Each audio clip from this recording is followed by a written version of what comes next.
Assalamualaikum warahmatullahi wabarakatuh. Saya Septi akan menjelaskan dari pertemuan 16 yaitu penerapan sistem strategi Litbang dan SIM.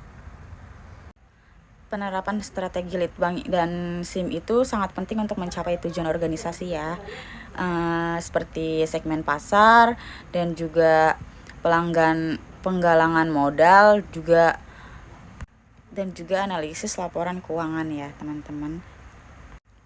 Lalu selanjutnya adalah penerapan strategi Litbang. Peran Litbang itu ada beberapa seperti inovasi produk baru, peningkatan kualitas produk, efisiensi proses produksi, dan juga nilai tambah pelanggan.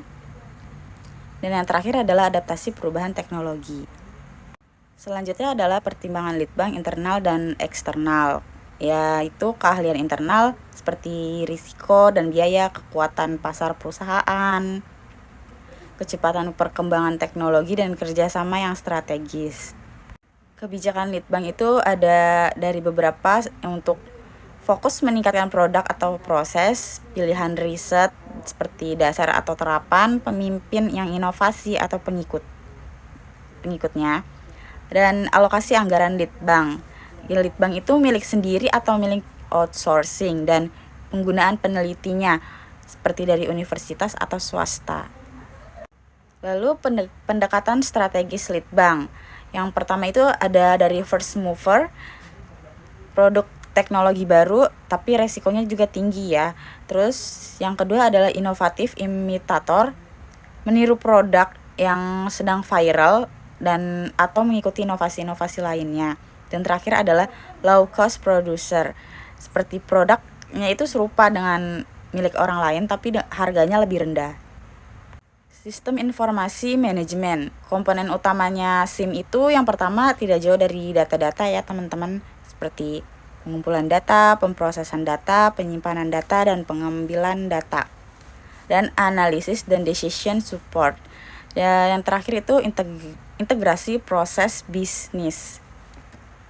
Peran strategi SIM dan contoh kasus SIM. Untuk peran strategi SIM-nya itu adalah efisiensi biaya, keunggulan kompetitif, dan diferensiasi bisnis, dan juga mendukung manajemen strateginya.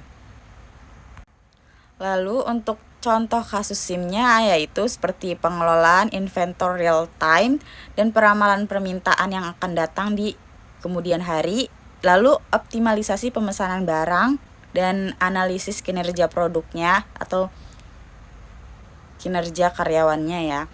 Lalu itu ada integritas data dan pemasoknya. Hubungan strategi Litbang dan SIM. SIM itu menyediakan data penting untuk diriset. Lalu, Litbang menghasilkan inovasi berbasis informasi. Kedua-duanya ini bisa mendukung pengambilan keputusan strategi.